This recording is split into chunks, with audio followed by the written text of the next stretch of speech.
জিম্বাবুয়ের একটা মজার ঘটনা শেয়ার করব। জিম্বাবুয়েতে ডাকাত ঢোকার পরে কী কী ঘটনা হয়েছিল এবং কোথায় ডাকাত ঢুকেছিল। তো পুরো ভিডিওটার সাথে আছে আমি ফাহিম মাহমুদ। আপনারা দেখছেন history and travel by Fahim. এবং আজকের এই ভিডিওটা হয়তো ফানিও হতে পারে আপনাদের কাছে, আবার ইন্টারেস্টেড হতে পারে, বা শিক্ষণীয় হতে পারে। তো এখানে আমি 3-4টা স্টেপ বলবো, 3-4টা স্টেপই হচ্ছে মজার, প্লাস হচ্ছে আবার ফানিও। তো প্রথমে হচ্ছে জিম্বাবুয়েতে একদল ডাকাত আক্রমণ করতে যায় জিম্বাবুয়ে একটা ব্যাংকে। আপনারা জানেন আসলে সকালবেলা অনেক ক্রাউড থাকে, তো এই ক্রাউডের মধ্যে আবার ডাকাত দল গেছে।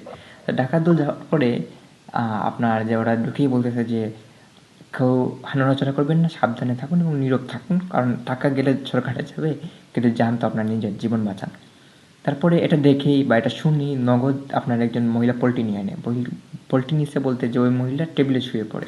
এটাকে বলে আসলে আপনার যে ভাবনা বদলানো। এবং সাথে সাথে ডাকাতটা যখন দেখছে যে ওই নাটকীয়ভাবে মহিলাটা শুয়ে পড়তে বলতেছে যে শুয়ে পড়ুন, ভদ্র থাকুন, এটা ডাকাতি, অন্য কিছু না। তো এটাকে বলে আবার পেশা দায়িত্ব, কারণ ওই ডাকাত তার পেশা দায়িত্বটা পালন করতেছে।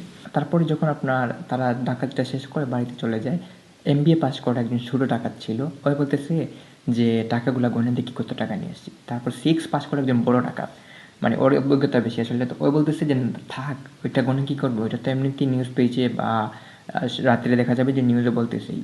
তো এটাকে বলে আসলে আপনার যে অভিজ্ঞতা, কারণ ও তো ওর থেকে অভিজ্ঞ। কারণ যদিও এমবিএ পাস করছে, ওই 6 আর এমবিএ অনেক তফাৎ আছে, বাট স্টিল ওদের কিন্তু কাজের মধ্যে কিন্তু মানে বড় ডাকাতের তফাৎ আছে। কারণ ওই হচ্ছে যে আপনার অনেক আগে থেকে অভিজ্ঞ, ক্লাস 6-এর পর থেকে তো ডাকাতিতেই আছে। এমবিএ পাস করে ওই ডাকাতিতে নতুন আসছে, ওই কী জানবে আবার।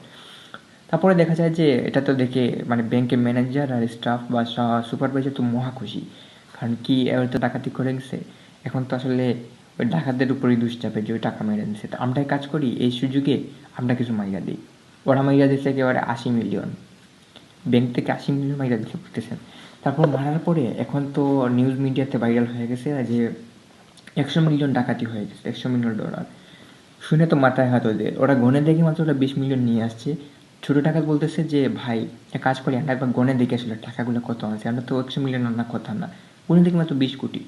আর ওরা 80 মিলিয়ন মাইরা দিচ্ছে, টোটাল গয়না ওটার হিসাব করে 100 মিলিয়ন বলতেছে। এরপরে ওরা বলতেছে হায় রে, ও 6 ফেল করা হয়ে বলতেছে যে হায় রে, আমি যদি এতদিন টাকার পিছনে না দৌড়ে ডাকাতি না করি, আর যদি পড়ালেখাটা করতাম, অ্যাটলিস্ট এরকম ডাকাতি করতে পারতাম। তো এটাকে বলে আসলে শিক্ষাই মূল এবং জ্ঞান আসল শক্তি। ওরা আসলে তাদের জ্ঞান কাজে লাগাইছে, আর ডাকাতেরা তো এখন পস্তায় গেছে। তো এই ভিডিও থেকে আমরা কী শিখলাম আসলে, যদিও আমরা ভাবি যে ছোটো থেকে ইনকাম করা ভালো, বাট এখানে আমরা যদি আমাদের পড়ালেখাটা কন্টিনিউ করি যে এটা আরও ভালো, কারণ আমরা এতে ডাকাতের উপরে আমাদের দোষটা চাপিয়ে দিতে পারি, বা এরকম স্টিল আরও অনেক কিছু আছে। যদিও পড়ালেখাটা আসলে ধোঁকাবাজি করার জন্য না, কিন্তু অনেক সময় উপস্থিত বুদ্ধি আরও ভালোভাবে কাজে লাগানো যায়, কারণ আপনি ওইটা পড়ালেখা করে আপনার এক্সপিরিয়েন্স আসছে, আর ওটা কাজ করে ওরা কঠিন মানে কাজ করার পরেও তারা এতটা কনফিডেন্সলি বা এতটা পায় নাই, জ্ঞান অর্জন করতে পারেনি। তো এতক্ষণ আপনাদের সাথে আসছিলাম আমি ফাহিম মাহমুদ। আপনারা সবাই ভালো থাকবেন, আমার চ্যানেলটা সাবস্ক্রাইব করবেন। যদিও এটা প্রথম ভিডিও, জানি না কাদের কাছে যাবে, যাদের কাছে যাবে একটু রেসপন্স